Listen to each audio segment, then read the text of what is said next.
So a bit of a newsy day on Tuesday. Some different things coming out. New ACC schedule, or at least the scheduling arrangement for next year. This nonsense we've been hearing about for a few months finally became a little more concrete. We got a clearer picture of what it looks like, and it's a big mess. We'll talk about that. And then the first few names starting to trickle into the transfer portal from Pitt.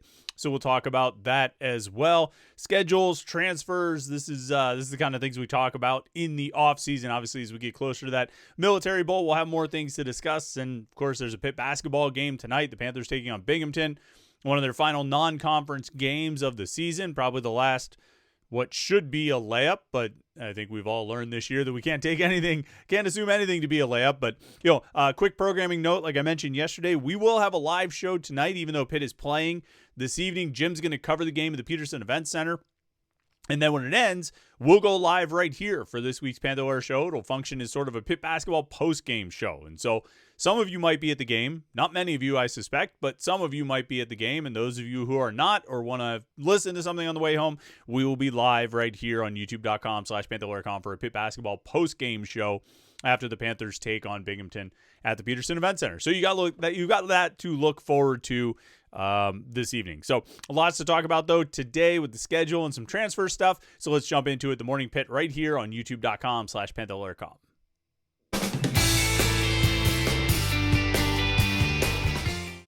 Yeah, the Wednesday edition of the Morning Pitt, youtube.com/Panther-Lair.com. We always look forward to these days when some news comes out, and there was certainly some news that came out yesterday with some scheduling stuff, some transfer stuff, those kinds of things that we talk about in the offseason. Of course, we are getting closer to the Military Bowl, and I think some of these transfer announcements become relevant when you see which guys aren't going to be playing in the bowl game. Still, a solid 10 days away from that game, 10 days away from everyone being in Annapolis, and look at us, like 8 days away from Christmas. The end of the year is flying by, as it often does. It feels like the year kind of drags a little bit through the middle, but once you get in December, it just it flies. It flies, even though it's a mixed bag in terms of the college sports schedule. Signing day, bowl games, conference championship games, the playoffs coming up. There's a lot going on, and then you get all these other sort of side things like schedule announcements and transfer portal announcements and things like that. So let's jump into it here. So the news came with the ACC yesterday. I mean, the news had been announced in like August or September that the conference was going to go to a 9-game schedule. They were going to play 9 ACC games every year, and made sense. I think the Big Ten and the Big 12 did that this year. The SEC is doing it next year. Everybody wants to play 9 conference games. This is the direction that the world is headed, right? Wave of the future, dude. Great. Keep up with everybody. Never really be ahead of the curve, but always be there, able to catch up when everybody else sort of moves ahead. No problem. Well, except there is a problem. Because in those other conferences, they have 16 teams or 18 teams. And that's all well and good because it's an even number. And you can easily make a schedule matrix with an even number of teams. No problemo, right?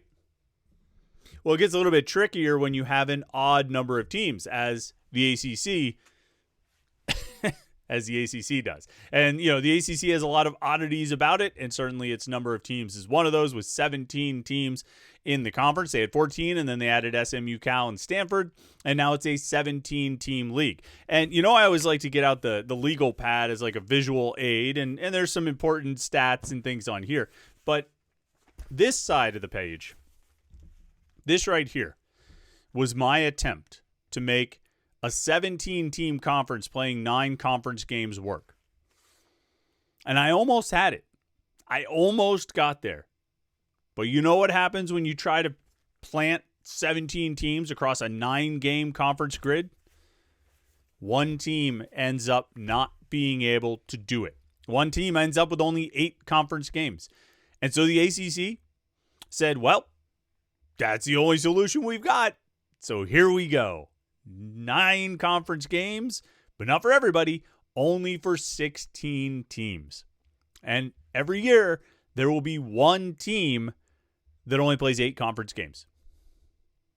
And you've probably already read about this. You probably already understand that this is the case. But if by some chance you missed this news yesterday or missed this news when it was first announced in August or September, you might be inclined to say, wait, Chris, you get things wrong a lot.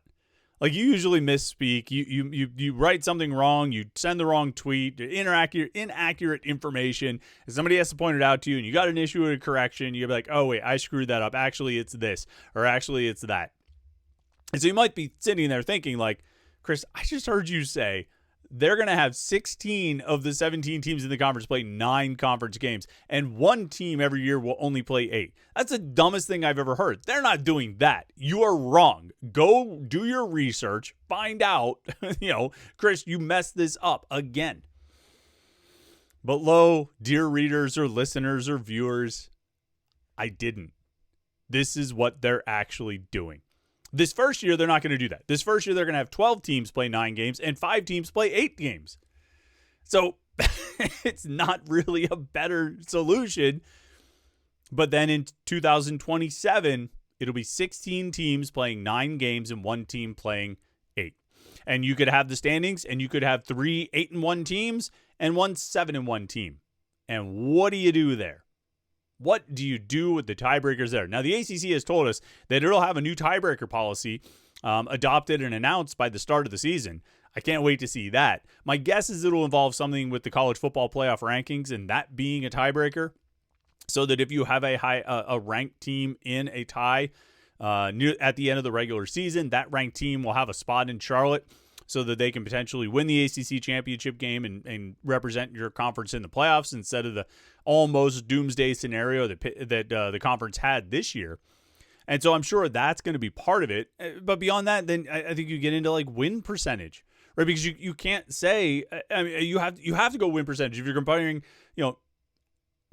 9 games versus 8 games. And like, I'm not going to sit here and say I have a solution. I mean, the solution was to stick with what they had and just play 8 conference games until they either add a member or kick somebody out and get back to an even number of teams so that you can actually play this 9-game schedule that you want to play. Because they made it work with 8 games for 17 teams. And maybe you're going to run out of games to play. If everybody else is playing 9 conference games, it's going to be harder to schedule those non-conference games. Now, you've at least put another Power 4 game on your conference team schedules by adding another conference game. And part of that too, part of all this is that, you're going to play 9 conference games, and then you're expected to schedule at least one other Power 4 conference opponent in the non-conference. So every team in the ACC is expected to play 10 Power 4 opponents every year, including their ACC opponents, obviously. And so, I think the idea is we'll give you 9 conference games. You just need to schedule at least one with your other 3 games. At least one has to be a Power 4 opponent. And that year when you're only playing 8 games, you're expected to get 2 non-conference Power 4 opponents to fill it out, so you can still get to 10 Power 4 opponents in any given season. Now, this year, the way they did it, like I said, 12 teams are going to play 9 games. Pitt's one of those 12. And the other 5 teams are going to play 8 games. And those 5 teams that are playing 8 conference games this year: Boston College, Clemson, Florida State, Georgia Tech, North Carolina. And I think they picked those 5 because those 5 all have multiple Power 4 non-conference opponents already scheduled. And so in the interest of not getting too crazy and having them play like 12 Power 4 opponents or 11 Power 4 opponents, although that's still happening, I think that's why they picked them. So, I mean, Boston College already has games for 2026 scheduled at Cincinnati, against Rutgers, and at Notre Dame. So Boston College, with their 8 conference games, is going to be playing 11 Power 4 opponents in 2026. Same thing for Georgia Tech. Georgia Tech's got Tennessee, at Georgia, and Colorado all on their non-conference schedule already. They're going to get 8 ACC games, so they're going to play 11 Power 4 opponents this year. Clemson has LSU and South Carolina already. Florida State has Alabama and Florida already. North Carolina's got Notre Dame, and they're going to Dublin to play TCU. All 3 of those teams are going to get 8 conference games, so they end up with 10 Power 4 opponents this year. Now, Louisville got the short end of the stick because Louisville has Ole Miss and Kentucky already scheduled, and the ACC is going to give them 9 conference games. So Louisville end up playing 11 Power 4 opponents, plus I think Villanova is their FCS team. But somebody, they needed it to be an odd number of teams that were playing, that already have multiple Power 4 opponents, so they could give those teams 8 games and everybody else could get 9, and it would all like work out come out in the wash. But That's not how it's working out. Now, for Pitt, what this turns into is basically they took their schedule that was already in place, the conference schedule that was already in place, and added a road game at Cal. That's all it boils down to. So they're playing 9 conference games, but it was already set that they were going to play Florida State, Georgia Tech, Carolina, and Syracuse at home, and they were going to go on the road to Boston College, Louisville, Miami, and Virginia Tech. Really wish Virginia Tech could have been here. That would have been a lot more fun to have James Franklin bringing the Hokies to Acrisure Stadium. I think Pitt fans would have enjoyed that quite a bit. Instead, Pitt's going to go to Blacksburg. But that was already on the books. Like when they announced a couple years ago the next few years of ACC opponents and the schedule matrix and all of that, the expectation, like these 8 games were already scheduled. So all the ACC did was just add this game at Cal.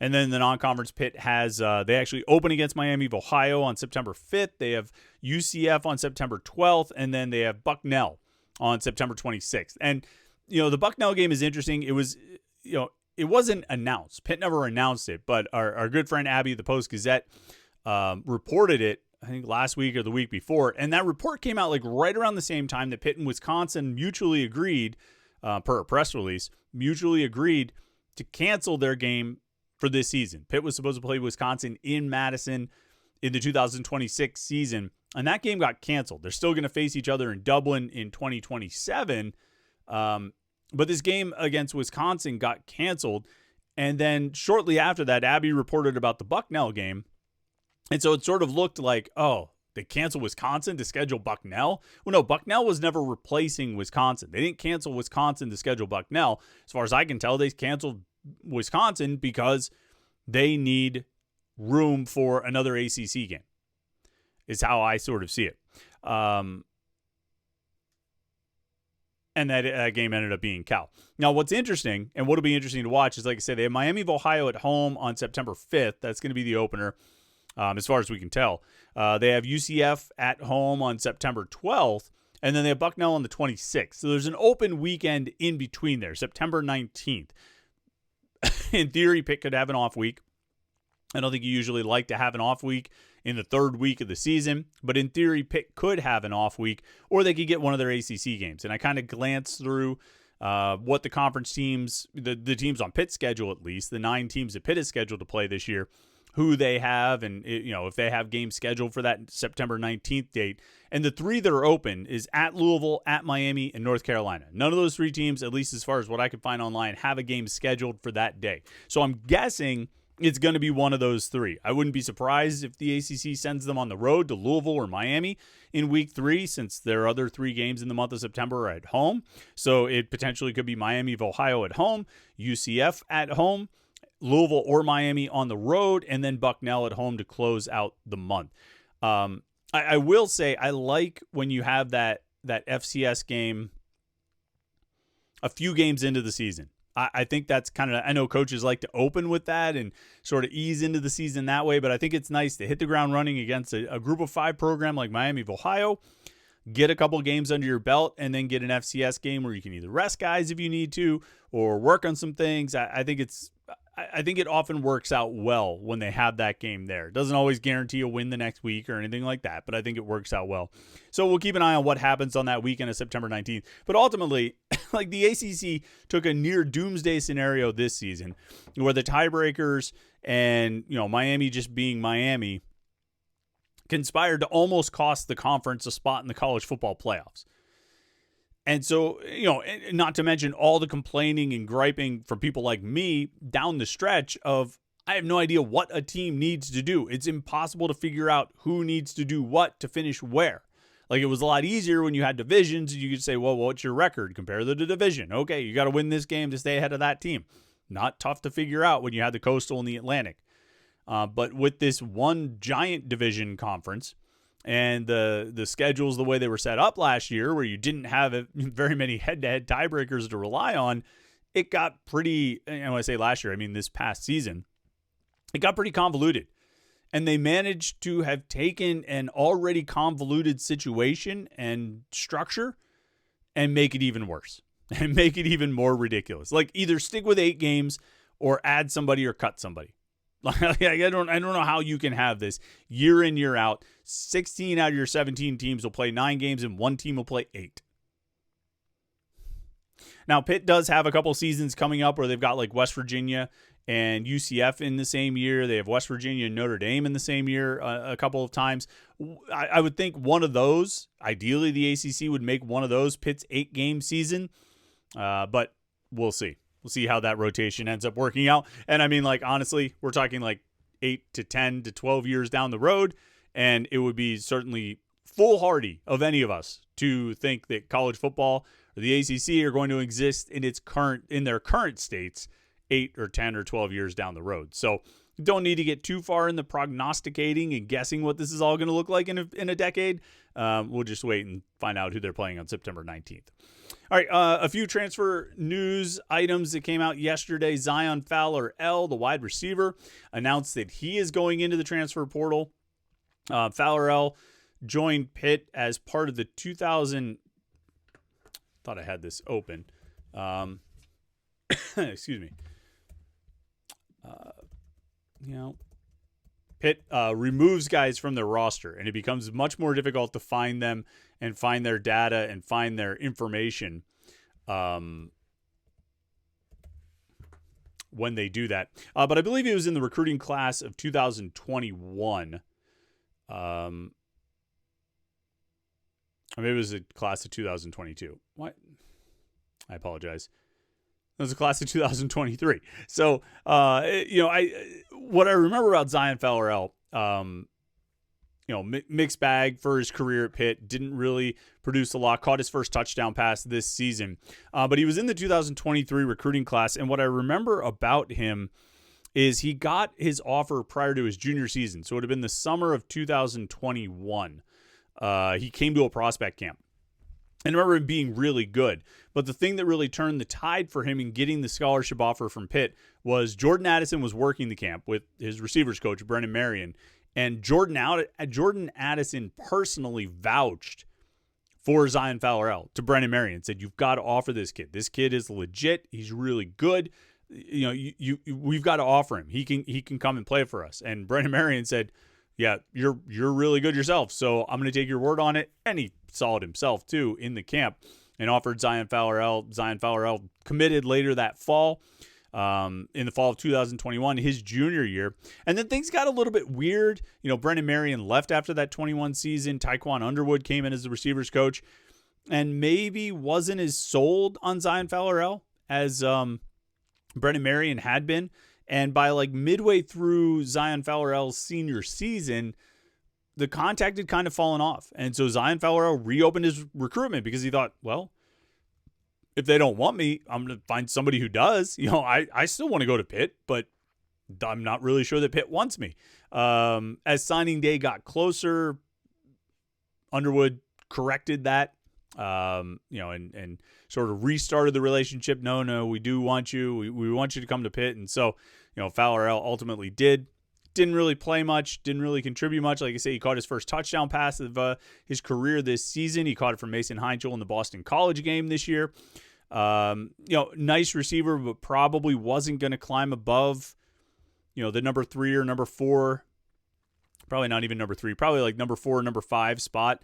I think, when you look at this season, just to bring up the snap counts for Pitt's receivers in 2020, 2025, I want to see if Bryce Yates out-snapped. No, Zion Fowler-El and Bryce Yates were pretty close together. Fowler-El actually only played on offense in 7 games. Yates played 9 games. According to Pro Football Focus, Yates played 111 offensive snaps this year, and Fowler-El played 118. So pretty similar numbers for those two guys in terms of how much they were playing. And then in terms of targets, Fowler-El was targeted 18 times. Yates was targeted 12 times. Yates caught 9 passes for 190 yards. Fowler-El caught 7 for 60. And a touchdown. I think I think one of the real indicators that'll often lead to a guy going into the transfer portal is when a younger player appears to be equal with him or have passed him up on the depth chart. If you are playing your position, you're a second-year player, a third-year player, or something like that, and a true freshman comes in and he ends up getting equal playing time to you or passes you on the depth chart, you kind of I don't think you're really reading into it too much. I mean, the writing's on the wall there, and you want your opportunity. You want to be able to play, and that's probably the decision that Zion Fowler is making here. Like I say, I think he's a good player. I think he can go somewhere and have some success. I always found him to be a nice guy, good young man. So we wish him the best. The other, the other departure is Jackson Brown, the offensive lineman who transferred from Cal, I believe. Actually, he transferred to Pitt ahead of the 2023 season. 2022. He was playing at Cal and then transferred to Pitt in 2023. Played a handful of snaps that year. Played quite a bit more last season. 2024, he played about 130 snaps or 125 snaps. This year, he only played about 34 snaps on offense. He was kind of banged up. Last year, he ended up into that rotation at tackle when they were just moving guys all over the place, and it wasn't really working out very well.